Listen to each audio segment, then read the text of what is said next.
नमस्कार, मैं हिमांशु कुमार। आप देख रहे हैं भारत लाइव। चिराग पासवान को लेकर अब राजनीति धीरे धीरे जो है काफ़ी गर्म होती जा रही है। हम आपको बता दें कि जब कल के बजट के पहले जो है एनडीए की बैठक बुलाई गई थी, जिसमें लोजपा को भी इन्वाइट किया गया था, जिसके बाद सियासत जो है गर्म होती गई। आपको पता होगा कि हम पार्टी के प्रवक्ता दानिश जवान ने कहा कि ये शर्मनाक है, निंदनीय है, और अगर चिराग पासवान ने जिस तरीके से एनडीए को घाटा दिया है, एनडीए को नुकसान पहुंचाया है, अगर चिराग पासवान को बुलाया जाता है और अगर चिराग पासवान आते हैं मीटिंग में, तो हम पार्टी हो सकता है कि एनडीए से अलग हो जाए।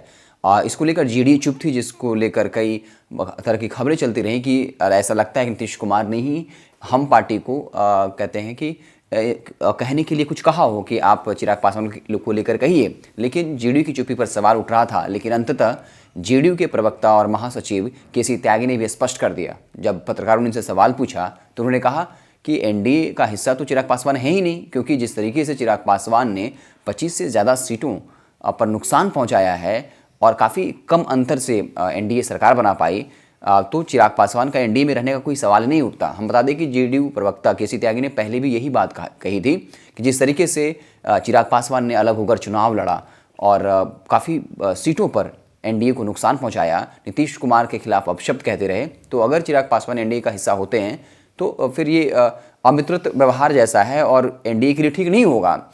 ये अलग बात है कि उस वक्त भी जो बिहार के पर्यटन मंत्री जीवेश मिश्रा उन्होंने कहा था कि चिराग पासवान जो है एनडीए के अहम हिस्सा थे, हैं और रहेंगे, और इसको लेकर जेडीयू और बीजेपी जो है आमने सामने थी। लेकिन इस बार कल जब चिराग पासवान को बुलाया गया तो आपको पता होगा कि दानिश रिजवान का वो बयान हमने आपको खबर ब्रेक की थी।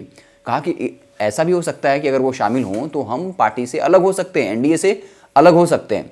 तो चिराग पासवान को लेकर अब बीजेपी और जेडीयू के बीच तनातनी जो है होना तय है। देखना जो है वाकई में दिलचस्प होगा कि चिराग पासवान को लेकर जेडीयू और बीजेपी आपस में सामंजस्य कैसे बिठा पाती है। हालांकि एक तरफ तो खबरें चल रही थी, जब राजद प्रवक्ता ने कहा था कि जैसे ही मंत्रिमंडल का विस्तार होगा, एनडीए की सरकार जो है गिर जाएगी, आप मंत्रिमंडल विस्तार छोड़ दीजिए। अभी चिराग पासवान को लेकर जिस तरीके से केंद्र सरकार या कह सकते हैं बीजेपी अड़ी हुई है कि चिराग पासवान अहम हिस्सा हैं और नीतीश कुमार चिराग पासवान को बख्शने के मूड में नहीं। हालांकि बता दें कि जो मीटिंग हुआ था बजट सत्र से पहले, उसमें चिराग पासवान शामिल नहीं हो पाए। बताया जा रहा है कि उनकी तबीयत खराब थी, कोविड का टेस्ट भी कराया गया। इसके अलावा जो ऑल पार्टी मीटिंग थी उसमें भी वो शामिल नहीं हुए।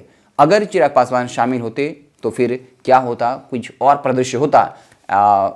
चिराग पासवान जो बीमार थे, कोविड टेस्ट कराया गया, लेकिन ये भी बातें चल पड़ी हैं कि चिराग पासवान जानबूझकर नहीं गए, क्योंकि अगर वो उनकी तबीयत खराब थी तो वो अपने पार्टी से किसी और सांसद को भेज सकते थे, किसी और नेता को भेज सकते थे। लेकिन चिराग पासवान भी बीजेपी से नाराज नजर आ रहे हैं, क्योंकि वो मंत्रिमंडल, केंद्रीय मंत्रिमंडल में एक सीट चाहते हैं जब मंत्रिमंडल का विस्तार हो तो ये थी चिराग पासवान को लेकर खबरें।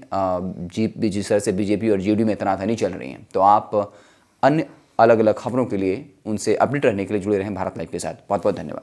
अगर ये वीडियो पसंद आई और वह बिहार के राजनीति और बिहारियत से सरोकार रखेनी तो सब्सक्राइब बटन दबा के चैनल के सब्सक्राइब कर ली। ओजे एगो घंटी बा, ओकरा बटन दबा देला से कुल सटीक और मारक खबर रुआ मुफ्त में मिल जाई। अगर रुआ पत्रकारिता के हमनी के नया प्रयोग में सहयोग कर चाहतानी तो ज्वाइन बटन दबा दी। पेटीएम नंबर नोट कर ली 9386816700। धन्यवाद।